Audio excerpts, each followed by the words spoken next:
ಪ್ರಾಣ ಬೇಕಾದ್ರೂ ಕೊಡ್ತೀನಿ, ಮರ್ಯಾದೆ ಅಂತ ಬಂದ್ರೆ ಸುಮ್ಮನಿರೋ ಮನುಷ್ಯ ನಾನಲ್ಲ. ಇನ್ನು ನಾವು ಮರ್ಯಾದೆಗೆ ಅಂಜೋ ಅಂತ ಜನ, ಮರ್ಯಾದೆಗೋಸ್ಕರ ಏನ್ ಬೇಕಾದ್ರೂ ಮಾಡ್ತೀವಿ. ಈ ಎಲ್ಲಾ ಪದಗಳನ್ನ ನಾವು ಕೇಳೇ ಇರ್ತೀವಿ. ಆದ್ರೆ ಮರ್ಯಾದೆ ಪ್ರಶ್ನೆ ಅನ್ನೋದು ಬಂದ್ರೆ ಸ್ವಲ್ಪ ಹಿಂಜರಿತೀವಿ. ಮರ್ಯಾದೆ ಎಲ್ಲಿ ಹೋಗುತ್ತೋ ಅನ್ನೋ ಪ್ರಶ್ನೆಯನ್ನ ಮುಂದೆ ಬಂದಾಗ ಸ್ವಲ್ಪ ಹಿಂಜರಿತೀವಿ. ಅದೇ ಮರ್ಯಾದೆ ಪ್ರಶ್ನೆಯನ್ನ ಮುಂದೆ ಇಟ್ಕೊಂಡು ಬಂದಿರುವಂತಹ ಚಿತ್ರತಂಡ ಇಂದು ನಮ್ಮೊಟ್ಟಿಗಿದೆ.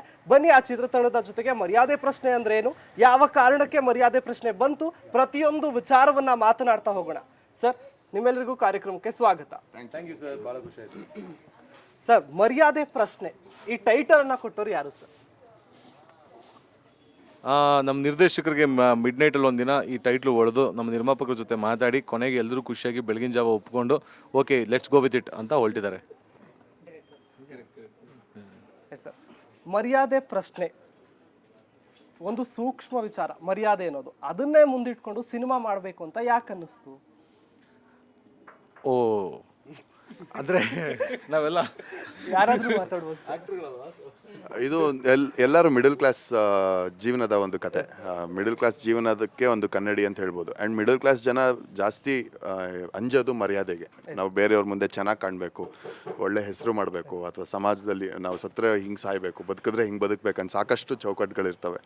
ಆ್ಯಂಡ್ ಆ ಜನದ್ದು ವ್ಯಕ್ತಿತ್ವ ಹೆಂಗಿರುತ್ತೆ ಅಂದರೆ ಜನ ನೋಡ್ತಾರೆ ಅಂತಲೇ ಬದುಕ್ತಾ ಇರ್ತಾರೆ. ಬಟ್ ಯಾವುದೋ ಒಂದು ಟ್ರಿಗರ್ ಆದರೆ ನೀನು ಯಾವನಾದರೆ ನನಗೇನು ಅನ್ನೋದು ನಾವೇ. ಸೊ ಈ ಥರ ಅಂಶಗಳಿರೋದ್ರಿಂದ ಮರ್ಯಾದೆ ಪ್ರಶ್ನೆ ಅಂತ ಟೈಟಲ್ ಇಟ್ಟರು. ಅದು ತುಂಬ ಸೂಟ್ ಆಗುತ್ತೆ ಅಂತ ಮರ್ಯಾದೆ ಪ್ರಶ್ನೆ ಅಂತ ಟೈಟಲ್ ಇಟ್ಟರು. ಆ್ಯಕ್ಚುಲಿ ಏನು ಗೊತ್ತಾ, ಇವ್ರು ಹೇಳಿದ್ದಕ್ಕೆ ನಾನೊಂದು ಆ್ಯಡ್ ಮಾಡ್ತೀನಿ.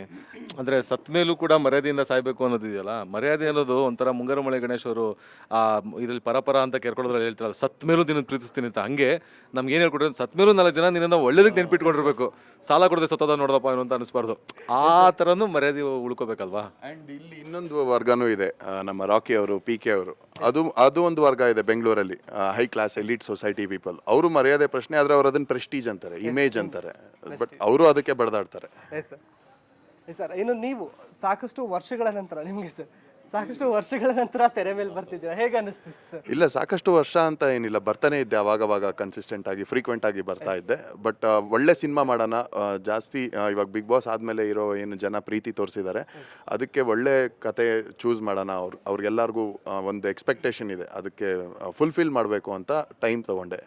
ಸೊ ಮರ್ಯಾದೆ ಪ್ರಶ್ನೆ ವೆರಿ ಆಪ್ಟ್ ಅಂತ ಅನ್ನಿಸ್ತು. ಯಾಕಂದರೆ ಒಳ್ಳೆ ಸ್ಟಾರ್ ಕ್ಯಾಸ್ಟು, ಒಳ್ಳೆ ಟೀಮು, ಡೈರೆಕ್ಷನ್ ಆಗ್ಬೋದು, ಟೆಕ್ನಿಷಿಯನ್ಸ್ ಆಗ್ಬೋದು, ಎಲ್ಲ ಪರ್ಫೆಕ್ಟ್ ಟೀಮ್ ಇರೋದ್ರಿಂದ ಈ ಟೀಮಲ್ಲಿ ಜಸ್ಟ್ ಒಂದು ಪಾರ್ಟ್ ಆದರೆ ಸಾಕು, ಒಂದು ಒಳ್ಳೆ ಬ್ರೇಕ್ ಸಿಗುತ್ತೆ ಅನ್ನೋ. ಮರ್ಯಾದೆ ಪ್ರಶ್ನೆ ಸಿನಿಮಾದಲ್ಲಿ ಟ್ರಾಫಿಕ್ ರೂಲ್ಸ್ ಅನ್ನ ಕೂಡ ತೋರಿಸಿದ್ದಾರೆ. ಆ ಟ್ರಾಫಿಕ್ ರೂಲ್ಸ್ ಅನ್ನೋ ಒಂದು ಥೀಮ್ ಬಂದಿದ್ದೇನಕ್ಕೆ ಸರ್?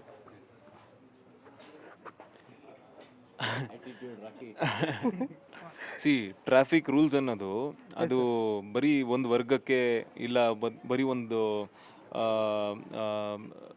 ಏನು ಹೇಳ್ತೀವಿ, ಒಂದು ಪರ್ಟಿಕ್ಯುಲರ್ ನಿಮ್ಮ ಕಾಸ್ಟು ಅದನ್ನೆಲ್ಲ ನೋಡ್ಕೊಂಡಿರಲ್ಲ, ಎಲ್ರಿಗೂ ಅಪ್ಲಿಕೇಬಲ್ ಆಗಿರುತ್ತೆ. ಸೊ ಇದ್ರ ಮೇಲೆ ಒಂದು ಸೂಕ್ಷ್ಮವಾಗಿರೋಂಥ ವಿಚಾರ ನಮ್ಮ ಸಿನಿಮಾದಲ್ಲಿದೆ. ಅದು ನೀವು ಸಿನಿಮಾ ನೋಡಿದಾಗ ನಿಮ್ಗೆ ಗೊತ್ತಾಗುತ್ತೆ.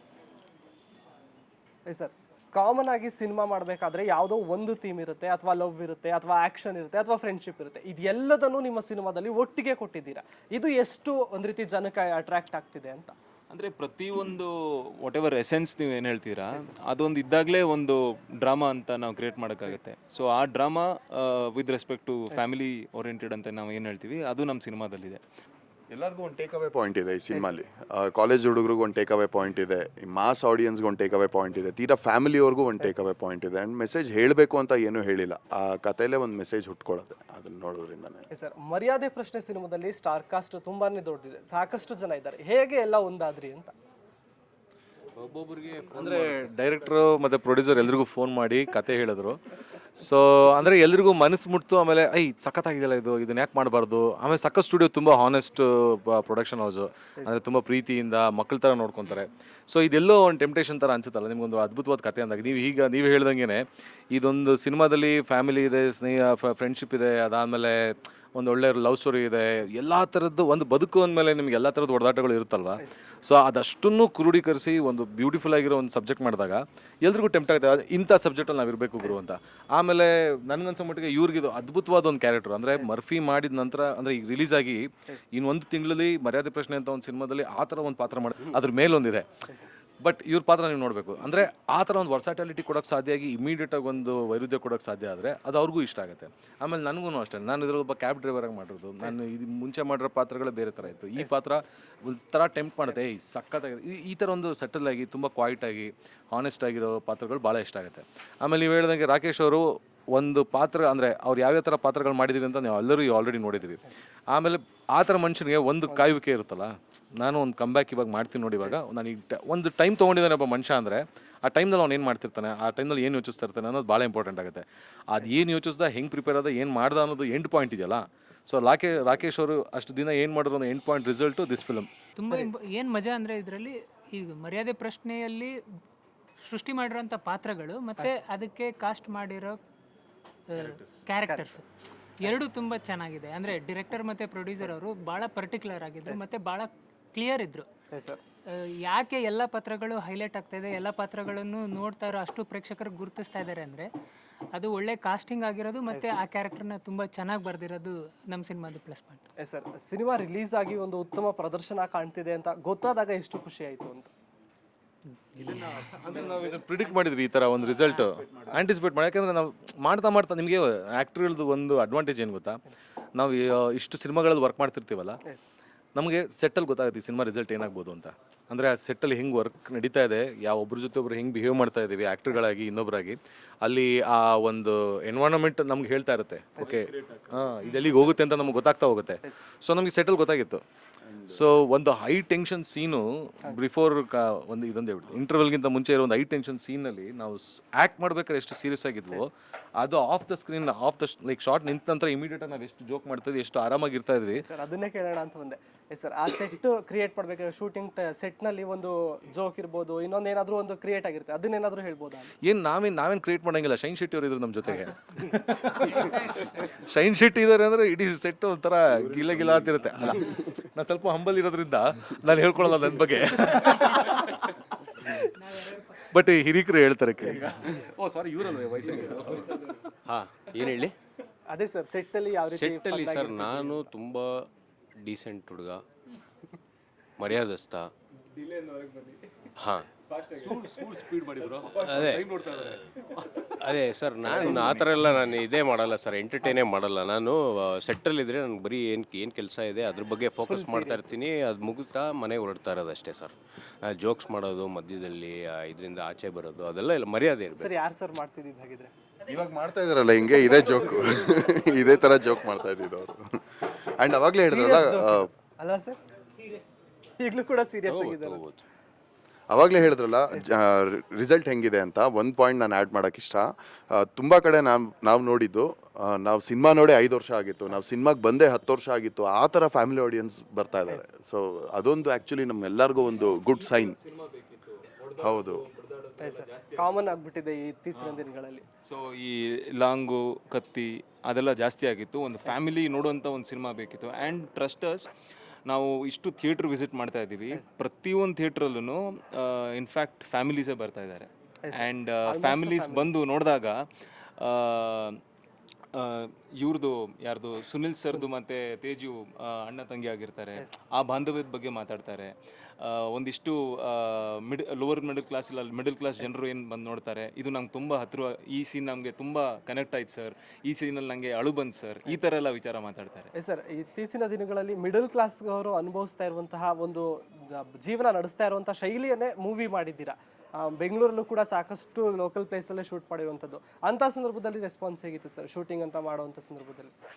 ಅಂದರೆ ನಮ್ಮ ಇಡೀ ಸೆಟಪ್ ಇದ್ದಿದ್ದೇನೆ ರಿಯಲ್ ಲೊಕೇಶನ್ಸ್ ಅಂತ. ನಾನು ಯಾವುದೂ ಸೆಟ್ ಆಗ್ತಾ ಇರಲಿಲ್ಲ. 2 ಸಾಂಗ್ ಬಿಟ್ಟಿದ್ವಿ, 2-3 ಸಾಂಗು ಟ್ರೈಲರ್ ಎಲ್ಲ ಬಿಟ್ಟಿದ್ದೀವಲ್ಲ. ಸೊ ಎಲ್ಲದ್ರಲ್ಲೂ ನಿಮ್ಗೆ ಗೊತ್ತಾಗುತ್ತೆ, ತುಂಬ ಒಂಥರ ಗೆರಿಲ್ಲಾ ಶೂಟಿಂಗ್ ಥರ. ಆ್ಯಕ್ಚುಯಲ್ ಲೊಕೇಶನ್ನಲ್ಲಿ ಎಷ್ಟೊಂದು ಸತಿ ಒಂದಷ್ಟು ಸೀನ್ಗಳಲ್ಲಿ ಜನಕ್ಕೆ ಗೊತ್ತೇ ಇರ್ತಿರ್ಲಿಲ್ಲ ನಾವು ಶೂಟ್ ಮಾಡ್ತಾ ಇದೀವಿ ಅಂತ. ಅವ್ರ ಪಾಡ್ಗೆ ಅವ್ರು ಬದುಕ್ತಾ ಇರೋರು, ನಮ್ಮ ಪಾಡು ನಾವು ಅದರಲ್ಲಿ ಒಂದು ಬದುಕಿನ ಭಾಗ ಆಗ್ಬಿಡ್ತಾ ಇದ್ವಿ. ಸೊ ಅಷ್ಟು ನ್ಯಾಚುರಲ್ ಆಗಿ ಅಷ್ಟು ನೀಟಾಗಿ ಮಾಡ್ಲಿಕ್ಕೆ ಸಾಧ್ಯ ಆದರೆ ಮಾತ್ರ ಈ ಕಥೆನ ನಾವು ಅಷ್ಟು ಅಥೆಂಟಿಕ್ ಆಗಿ ತರಲಿಕ್ಕೆ ಸಾಧ್ಯ ಇತ್ತು. ನಾವು ಇದನ್ನು ನಾಟ್ ಓನ್ಲಿ ಇದು ಲೋವರ್ ಮಿಡಲ್ ಕ್ಲಾಸ್ ಅಂತಲ್ಲ, ಈ ರಿಚ್ ಕ್ಲಾಸ್ ಆಫ್ ಬ್ಯಾಂಗ್ಳೂರ್ ಕೂಡ ಅಷ್ಟೇ ಅಥೆಂಟಿಕಾಗಿ ತೋರಿಸಿದ್ದಾರೆ ಅವರು. ಇನ್ಫ್ಯಾಕ್ಟ್ ನೀವು ಟ್ರೇಲರಲ್ಲಿ ನೋಡಿದ್ರೂ ನಿಮ್ಗೆ ಗೊತ್ತಾಗುತ್ತೆ, ಅಲ್ಲಿ ಬಂದಿರೋಂಥ ಲೆವೆಲ್ ರೋಡ್ ಆಗಲಿ, ಪ್ರತಿಯೊಂದು ದೊಡ್ಡ ದೊಡ್ಡ ಬಿಲ್ಡಿಂಗ್ಸ್ ಆಗಲಿ, ಪ್ರತಿಯೊಂದನ್ನು ಅಷ್ಟೇ ಬ್ಯೂಟಿಫುಲ್ಲಾಗಿ ಕ್ಯಾಪ್ಚರ್ ಮಾಡಿದ್ದಾರೆ. ಬೇಸಿಕಲಿ ಎಂಟೈರ್ಲಿ ನೀವು ವಿಜುವಲ್ ಟ್ರೀಟ್ ಹೆಂಗೆ ಅನ್ಕೋಬೋದಂದರೆ, ಇಟ್ ಈಸ್ ಬ್ಯಾಂಗ್ಳೂರ್ನ ಇಷ್ಟು ಬ್ಯೂಟಿಫುಲ್ ಆಗಿ I don't think so it's shown in that way. So ಹಾಗೆ ಅಂದರೆ ಅಥೆಂಟಿಕ್ ಆಗಿ ಎರಡೂ ವರ್ಗನ ಅಥೆಂಟಿಕ್ ಆಗಿ ತೋರಿಸಿರೋದು ನಮಗೆ ನನಗನ್ಸೋ ಮಟ್ಟಿಗಂತೂ ಇದು ನಮ್ಮ ಸಿನಿಮಾದಲ್ಲಿ ತುಂಬ ನೀಟಾಗಿದೆ. ಅದಾದ ನಂತರ ಇನ್ನೊಂದು ಏನಂದರೆ ಇದು ನಾವು ಹೇಳಂದ್ರೆ ಬ್ಯಾಂಗ್ಳೂರು ಸಿನಿಮಾ ಅಂತ ಹೇಳ್ತಾ ಇದೀವಿ. ಏನಕ್ಕೆ ಅಂದರೆ ನಿಮಗೆ ರಾಜಧಾನಿಗಳಲ್ಲಿ ಮಾತ್ರ ಎರಡು ವರ್ಗದ ಡಿಫ್ರೆನ್ಸ್ ತುಂಬ ತುಂಬ ಇದಾಗಿ ಕಾಣುತ್ತೆ. ನಿಮ್ಗೆ ಇಲ್ಲಿಂದ ಇವಾಗ ಒಂಟಿಕೊಪ್ಪಲಿನಿಂದ ಕೆಳಗಡೆ ಹೋದರೆ ಪಡವರಲ್ಲಿ ಹೋದಾಗ ಒಂದು ರೇಂಜ್ ಆಫ್ ಚೇಂಜಸ್ ಕಾಣುತ್ತೆ ಬಿಟ್ರೆ ನಿಮ್ಗೆ ಅಷ್ಟು ವ್ಯತಿರಿಕ್ತವಾದ ವ್ಯತ್ಯಾಸ ಕಾಣಲ್ಲ. ಅದೇ ಬೆಂಗಳೂರಿನಲ್ಲಿ ಯಾವುದೋ ಒಂದು ದೊಡ್ಡ ಅಪಾರ್ಟ್ಮೆಂಟು 1,000-2,000 ಮನೆಗಳಿರುತ್ತೆ, ಅದ್ರ ಪಕ್ಕದಲ್ಲಿರೋ ಬಿಲ್ಡಿಂಗ್ಸು ನಿಮ್ಗೆ ಗೊತ್ತಾಗುತ್ತೆ, ಹೇಳುತ್ತದು ಇಲ್ಲಿ ಅಲ್ಲಿ ಕೆಲಸ ಮಾಡೋರು ಇಲ್ಲಿ ಬದುಕ್ತಾ ಇದ್ದಾರೆ ಅಂತ, ಅಲ್ಲಿ ಬದುಕ್ತಿರೋರು ಬೇರೆ ಎಲ್ಲೋ ಕೆಲಸ ಮಾಡ್ತಿದ್ರು ಮತ್ತು ಅವ್ರ ಲೆವೆಲೇ ಬೇರೆ ಇದೆ ಅಂತ. ಸೊ ಹಾಗೆ ಅದನ್ನು ಅಥೆಂಟಿಕ್ಕಾಗಿ ಈಗ ನಮ್ಮ ಸಾಂಗ್ ಶೂಟ್ ಮಾಡೋದಿರ್ಬೋದು, ಜಯನಗರ 4th ಬ್ಲಾಕು ಆ ಥರ ಈ ಥರ. ಅಂದರೆ ಮಿಡಲ್ ಕ್ಲಾಸ್ ಲವರ್ಸು ಎಲ್ಲಿ ಓಡಾಡ್ತಾರೆ, ಮಿಡಲ್ ಕ್ಲಾಸ್ ಹುಡುಗರು ಎಲ್ಲಿ ಓಡಾಡ್ತಾರೆ ಅದನ್ನು ಇಡ್ತಿದ್ದೀವಿ, ರಿಚ್ ಕ್ಲಾಸ್ ಹುಡುಗರು ಎಲ್ಲಿ ಪಾರ್ಟಿ ಮಾಡ್ತಾರೆ, ಎಲ್ಲೋ ಓಡಾಡ್ತಾರೆ ಅದನ್ನು ಇಡ್ತೀವಿ. ಇದನ್ನು ತೋರಿಸಿ ಆ ಪಾತ್ರಗಳಿಗೆ ಅಥೆಂಟಿಸಿಟಿ ಎಲ್ಲ ದೊರಕಿದೆ. ಇನ್ಕ್ಲೂಡಿಂಗ್ ಕಾಸ್ಟ್ಯೂಮ್ಸ್ ಕೂಡ ಅದೇ ಥರ ನಾವು ಡಿಸೈನ್. ಹೌದು, ಅವ್ರ ಹತ್ರ ಅವ್ರು ಹೆಂಗಿರೋ ರಿಚ್ ಇದ್ದಾರೆ, ಸೊ ಅವ್ರಿಗೆ ಈಸಿ ತಾಕೊಳ್ಳೋದು.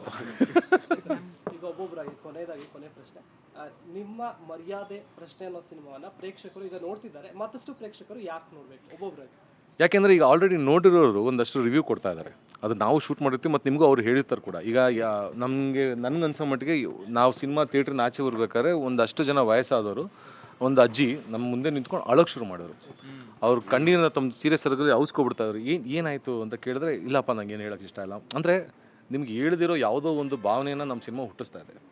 ಅದರಲ್ಲಿರೋ ಸ್ಯಾಡ್ನೆಸ್ಸು, ಅದರಲ್ಲಿರೋ ಒಂದು ಬದುಕಿನ ಸಂಬಂಧಗಳು, ಒಬ್ರಿಗೊಬ್ರು ಸ್ನೇಹಿತರ ಜೊತೆಲಿ ನಿಂತ್ಕೊಳ್ಳೋದಿರ್ಬೋದು, ಮತ್ತೊಂದಿರ್ಬೋದು, ಆ ಎಲ್ಲ ಎಮೋಷನ್ಸ್ನು ತುಂಬ ಸತ್ಯವಾಗಿ ತುಂಬ ಹಾನೆಸ್ಟಾಗಿ ಕಟ್ಟಿದ್ದೀವಿ. ಇಲ್ಲಿ ನಮ್ಮ ಇಡೀ ಸಿನಿಮಾ ನಾವು ಪ್ರಚಾರದಿಂದ ಮತ್ತು ಸಿನಿಮಾ ಮೇಕಿಂಗಿಂದ ಯಾವುದೇ ರೀತಿಯಾದ ಗಿಮಿಕ್ಸು ಅಥವಾ ಚೀಪ್ ಟ್ರಿಕ್ಸು, ಜನ ನೋಡ್ಬೇಕಾದ್ರೆ ಒಂಚೂರು ಮುಜುಗರ ಪಡೋವಂಥದ್ದು ಅಥವಾ ಬ್ಯಾಡ್ ಜೋಕ್ ಅನ್ಸೋದು, ಮಕ್ಳು ಕಣ್ಣು ಮುಚ್ಕೊಳ್ಳೋದು, ಅಥವಾ ಮಕ್ಳು ಕೇಳಿಸ್ಕೊಬಾರ್ದಿದ್ದು ಅಂತ ಅನ್ಸೋಂಥದ್ದು ಏನೂ ಇಲ್ಲ. ಎಲ್ಲವನ್ನೂ ಎಲ್ಲರೂ ಕೇಳಿಸ್ಕೋಬೇಕು, ನೋಡಬೇಕು, ಈ ಬದುಕನ್ನು ಎಂಜಾಯ್ ಮಾಡಬೇಕು. ಆ ಥರ ಒಂದು ಬದುಕನ್ನು ನಾವು ಅಲ್ಲಿ ರೆಪ್ರೆಸೆಂಟ್ ಮಾಡಿದ್ದೀವಿ. ನಿಮ್ಮ ಪ್ರಶ್ನೆ ಏನಿತ್ತು? ಮರ್ಯಾದೆ ಸಿನಿಮಾ. ನನ್ನ ಪ್ರಕಾರ ನೀವು ಹೇಳಿದ್ದೀರಾ ಇವಾಗ ಈ ಥರ ಮಿಡಲ್ ಕ್ಲಾಸ್ ಸಿನಿಮಾ ಬಂದಿಲ್ಲ, ನೀವು ತೋರಿಸಿದ್ದೀರಾ ಹಾಗೆ. ಇರ್ರೆಸ್ಪೆಕ್ಟಿವ್ ಆಫ್ ದ್ಯಾಟ್, ಯೂಶ್ವಲಿ ಇವಾಗಿನ ಪರಿಸ್ಥಿತಿಯಲ್ಲಿ ಕನ್ನಡ ಸಿನಿಮಾದಲ್ಲಿ ನಾವು ಯೂಶ್ವಲಿ ಕೇಳಿರ್ತೀವಿ ಏನಂದರೆ ಕಂಟೆಂಟ್ ಇರಲ್ಲ, ಆ ಥರ ಎಲ್ಲ ನೀವು ಕೇಳಿರ್ತೀರ. ಅದಕ್ಕೋಸ್ಕರ ನಮಗೆ ನೋಡಿ ಇವಾಗ ಮೈಸೂರಲ್ಲಿ ಕೂಡ 3 ಸ್ಕ್ರೀನ್ಸ್ ಇದೆ, ಆಯಿತಾ. ಆ್ಯಕ್ಚುಲಿ ಮೈಸೂರು ಪ್ರಾಮುಖ್ಯತೆ ಏನಂದರೆ ಪಕ್ಕಾ ಕನ್ನಡ ಸೆಂಟರ್ ಇದು. ಹಂಗಿದ್ದಾಗ್ಲೂ ನಮಗೆ ಬರೀ 3 ಸ್ಕ್ರೀನ್ ಸಿಗ್ತಾ ಇದೆ ಅಂದರೆ ಮೇ ಬಿ ಜನರಿಗೆ ಆ ಒಂದು ಕಾನ್ಫಿಡೆನ್ಸ್ ಹೋಗಿರ್ಬೋದು. ಬಟ್ ಅದಕ್ಕೊಂದು ಒಳ್ಳೆ ಉತ್ತರ ಇದು ಸಿನಿಮಾ.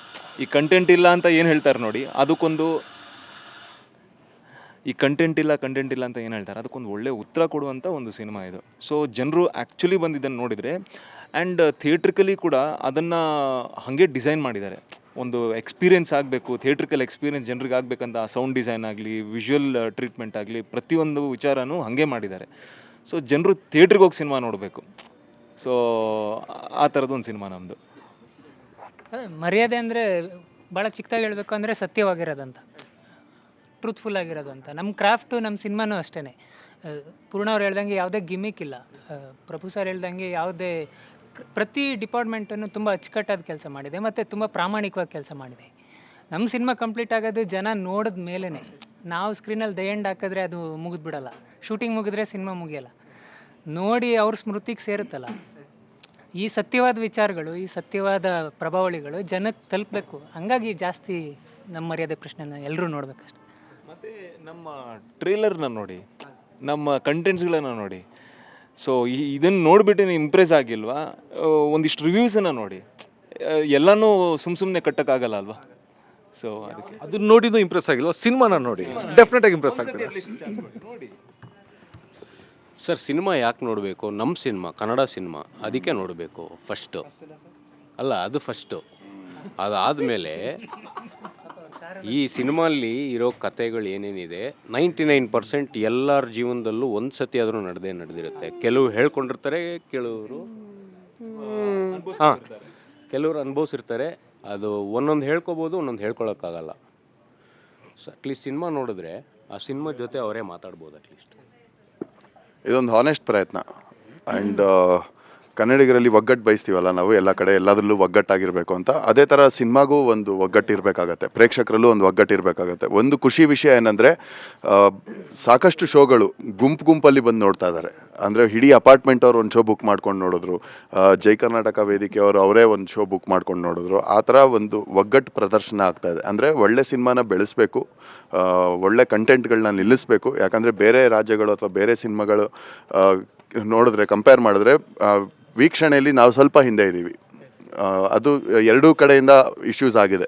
ಯಾಕಂದರೆ ಚೆನ್ನಾಗಿ ಪ್ರಮೋಟ್ ಮಾಡಿ ಒಳ್ಳೆ ಕಂಟೆಂಟ್ ಕೊಟ್ಟಿಲ್ಲ ಅನ್ನೋದು ಆಗಿದೆ, ಜನಕ್ಕೆ ಬೇಸತ್ತೋಗಿದೆ, ಅಥವಾ ಅವ್ರಿಗೆ ಇಷ್ಟ ಆಗಿರೋ ಥರ ಸಿಗ್ತಾ ಇಲ್ಲ. ಅದು ಎಲ್ಲದು ಪಾಸ್ಟ್. ಇವಾಗ ಮುಂದೆ ಪ್ರೆಸೆಂಟ್ ಅಥವಾ ಫ್ಯೂಚರಲ್ಲಿ ಒಳ್ಳೊಳ್ಳೆ ಕಂಟೆಂಟ್ಗಳಿಗೆ ಒಂದು ಯೂನಿಫಿಕೇಷನ್ ಬೇಕು, ಎಲ್ಲರೂ ಒಗ್ಗಟ್ಟಲ್ಲಿ ಸಿನಿಮಾ ನೋಡಬೇಕು.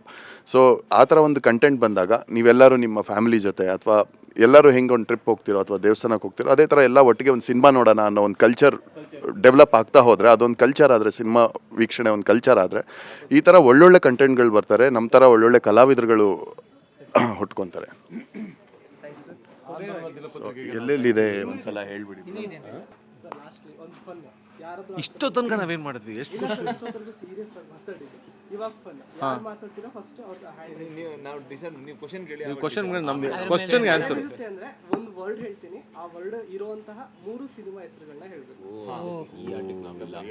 ನಮ್ಮ ತನಕ ಬರೋದೇ ಇಲ್ಲ, ಭಯ ಎಲ್ಲ ಮುಗಿಸ್ಬಿಡ್ತಾರೆ. Team captain. ಮೊದಲನೇದು ಗೆಜ್ಜೆ, ಪೂಜೆ, ಗೆಜ್ಜೆ ಪೂಜೆ, ಗೆಜ್ಜೆನಾದ, ಆಮೇಲೆ ಬಂಗಾರ ಬಣ್ಣದ ಗೆಜ್ಜೆ, ಜೀವನ, ಜೀವನ ಚೈತ್ರ, ಜೀವನ ಚಕ್ರ, ಜೀವನ ಹೊಸ ಜೀವನ, ಹೊಸ ಜೀವನ, ಪ್ರೀತಿ, ಪ್ರೀತಿ ಏಕೆ ಭೂಮಿ ಮೇಲಿದೆ, ಆಮೇಲೆ ಪ್ರೀತ್ಸೆ, ಪ್ರೀತಿ ಇಲ್ಲ, ಪ್ರೇಮಲೋಕ, ಪ್ರೇಮಲೋಕದಲ್ಲಿ ಪ್ರೀತಿ ಇಲ್ದಿ ನೀನು, ಪ್ರೀತಿ ಮಾಡು ತಮಾಷೆ ನೋಡು, ಇಂತಿ ನಿನ್ನ ಪ್ರೀತಿಯ ಪ್ರೀತಿ ಪ್ರೇಮ ಭೂತಯ್ಯನ ಮಕ್ಕಳು, ಭೂತನ ಮಗ ಅಯ್ಯೋ, ಭೂತಯ್ಯನ ಮಗ ಅಯ್ಯೋ, ಭೂತಯ್ಯನ ಮಕ್ಕಳು ಅಂತ ಒಂದು ಸಿನಿಮಾ ಇದೆ, ಗುಡ್ಡದ ಭೂತ, ಮರ್ಯಾದೆ ಪ್ರಶ್ನೆ, ಮರ್ಯಾದೆ ರಾಮಣ್ಣ, ಇನ್ನೊಂದು ಮರ್ಯಾದೆ ಪ್ರಶ್ನೆ, ಮರ್ಯಾದೆ ಪ್ರಶ್ನೆ 2.0. ಮರ್ಯಾದೆ ಪ್ರಶ್ನೆ 2 ಬರ್ಲಿ ನೋಡಿ. ನಂಗೆ ಬ್ಯಾಂಕರ್ ಮಾರ್ಗ ಯಾಕೆ ನೆನಪಾಗ್ತಾ ಇದೆ? ಅದೇ ರಾಮಣ್ಣ, ಇನ್ನೊಂದು ಮರ್ಯಾದೆ ಪ್ರಶ್ನೆ, ಮರ್ಯಾದೆ ಪ್ರಶ್ನೆ, ಮರ್ಯಾದೆ ಪ್ರಶ್ನೆನೇ ಮರ್ಯಾದೆ ಪ್ರಶ್ನೆ 1 ಎರಡೇ ಇರೋದು ನಮ್ಮ ಆಕ್ಚುಲಿ 3. ಮರ್ಯಾದೆ ಪ್ರಶ್ನೆ, ಆಮೇಲೆ ಇನ್ಯಾವ್ದು ಹೇಳಿದ್ ಭಯ್ಯ? ಮರ್ಯಾದ ರಾಮಣ್ಣ, ಮರ್ಯಾದೆ ರಾಮಣ್ಣ, ಮರ್ಯಾದೆ ಪ್ರಶ್ನೆ. ಇನ್ನೊಂದಿದೆ ಮರ್ಯಾದೆ ಮಹಲು ಅಂತ. ಅದೇ ನಿಮಗೆ ಗೊತ್ತಾ ಇಲ್ವಾ ಅಂತ ಅದಕ್ಕೆ ನಾವು ಬದುಕಿನ ಬಗ್ಗೆ ಓಡಾಡ್ತೀವಿ, ಇವ್ರು ಮಹಲ್ ಬಗ್ಗೆ ಮಾತಾಡ್ತಾ ಇದಾರೆ. ಬ್ರೋ ನೀವ್ ಹೇಳ್ಬೋದಿತ್ತು ಮತ್ತೆ ರಿಚ್ ಕಿಡ್ಸ್. ಅದು ಮಹಲ್ ಆಮೇಲೆ ಆಮೇಲೆ ಅಷ್ಟನಾ? ನಾವೊಂದು ಓಕೆ, ನಮ್ಮ ಸಿನಿಮಾ ಇವಾಗ ಎಲ್ಲಿ ಬರ್ತೀವಿ? ಸಂಜೆ 7 ಗಂಟೆಗೆ ಸರ್ DRC ಇಲ್ಲಿ. ಇದು ಯಾವ ಬರುತ್ತೆ ಇವಾಗ ನಮ್ಮ ಇಂಟರ್ವ್ಯೂ? ನಾಳೆ ಬೆಳಿಗ್ಗೆ. ಓಕೆ, ನಾಳೆ ಬೆಳಿಗ್ಗೆ ಬರ್ತಾ ಇರೋದ್ರಿಂದ ಎಲ್ಲರಿಗೂ ಹೇಳ್ಬಿಡ್ತೀವಿ, ನಮ್ಮ ಸಿನಿಮಾ ಮೈಸೂರಿನ DRCಲಿ ಎವ್ರಿ ಡೇ ಈವ್ನಿಂಗ್ ಇವಾಗ ಶುರು ಮಾಡಿದ್ವಿ ಮತ್ತೆ ಈ ವಾರದಿಂದ. ಸೊ ದಯವಿಟ್ಟು ಎಲ್ಲರೂ ತಮ್ಮ ಮನೆ ಮಂದಿ ಜೊತೆಗೆ ಹೋಗಿ DRCಲಿ ಸಂಜೆ ಸಿನಿಮಾ ನೋಡ್ಬೋದು. ಅದಾದಮೇಲೆ ನೆಕ್ಸಸ್ನಲ್ಲಿದೆ, ಅದಾದಮೇಲೆ ಪದ್ಮ ಥಿಯೇಟ್ರ್ನಲ್ಲೂ ಇದೆ. ಸುಮ್ಮನೆ ನೀವು ಹಾಗೇನೆ ಓಡಾಡ್ಕೊಂಡು ಏನಾದ್ರು 101 ಗಣಪತಿ ದೇವಸ್ಥಾನಕ್ಕೆ ನಮಸ್ಕಾರ ಮಾಡಬೇಕು ಅಂದಾಗ ನಮಸ್ಕಾರ ಮಾಡಿ ಪಕ್ಕದಲ್ಲಿ ಟಪಾರ್ ಅಂತ ಸಿನಿಮಾ ನೋಡ್ಕೊಂಡು ಹಂಗೆ ಬಂದ್ಬಿಡ್ಬೋದು. 2 hours ಹೆಂಗೋಯ್ತು ಅಂತ ಗೊತ್ತಾಗಲ್ಲ. ತುಂಬ ಬ್ಯೂಟಿಫುಲ್ ಆಗಿದೆ, ಅಥೆಂಟಿಕ್ ಆಗಿದೆ. ನಾನು ಪೂರ್ಣಚಂದ್ರ ಮೈಸೂರು ಹೇಳ್ತೀನಿ, ತುಂಬ ಕಾನ್ಫಿಡೆಂಟ್ ಆಗಿ ತುಂಬ ಚೆನ್ನಾಗಿದೆ. ಬನ್ನಿ ಸಿನಿಮಾ ನೋಡಿ. ಮಹೇಶ್ ಅವರು ಹೇಳ್ತಾ ಇದ್ದಾರೆ, ಪ್ರಭು ಅವರು ಅದೇ ಹೇಳ್ತಾ ಇದ್ದಾರೆ, ಶ್ರವಣ್ ಅವರು ಅದೇ ಹೇಳ್ತಾ ಇದ್ದಾರೆ, ನಮ್ಮ ರಾಕಿ ಬೈನು ಅದೇ ಹೇಳ್ತಾ ಇದ್ದಾರೆ, ಎಲ್ಲರೂ ಅದೇ ಹೇಳ್ತಾ ಇರೋದ್ರಿಂದ ಹಿಂದೆಗಡೆ ಕ್ಯಾಮ್ರಾಮ್ಯಾನ್ ಅದೇ ಹೇಳ್ತಾ ಇದ್ದಾರೆ, ನೀವು ಅದೇ ಹೇಳ್ತಾ ಇದ್ದೀರ ತಾನೆ. ಆಂದೋಲನ ದಿನಪತ್ರಿಕೆಗೆ ನಾವು ಆಭಾರಿ. ಯಾವಾಗಲೂ ನಮ್ಮ ಮನೇಲಿ ಇವತ್ತು ಆಂದೋಲನ ದಿನಪತ್ರಿಕೆನೇ ಹಾಕ್ಸೋದು ನಮಗೆ ಭಾಳ ಖುಷಿ. ನನಗೆ ಆ ಕಂಡಾಗೆಲ್ಲ ಖುಷಿ ಆಗುತ್ತೆ. ನೋಡಿದ್ರಲ್ಲ ವೀಕ್ಷಕರೇ, ಮರ್ಯಾದೆ ಪ್ರಶ್ನೆ ಎಷ್ಟೆಲ್ಲ ಮರ್ಯಾದೆಗಳನ್ನ ಇಟ್ಕೊಂಡು ಬಂದಿದೆ ಅಂತ. ದಯವಿಟ್ಟು ಮರ್ಯಾದೆ ಪ್ರಶ್ನೆನ ನೀವು ಕೂಡ ಸಿನಿಮಾ ಥಿಯೇಟರ್ನಲ್ಲಿ ಸಿನಿಮಾ ನೋಡಿ.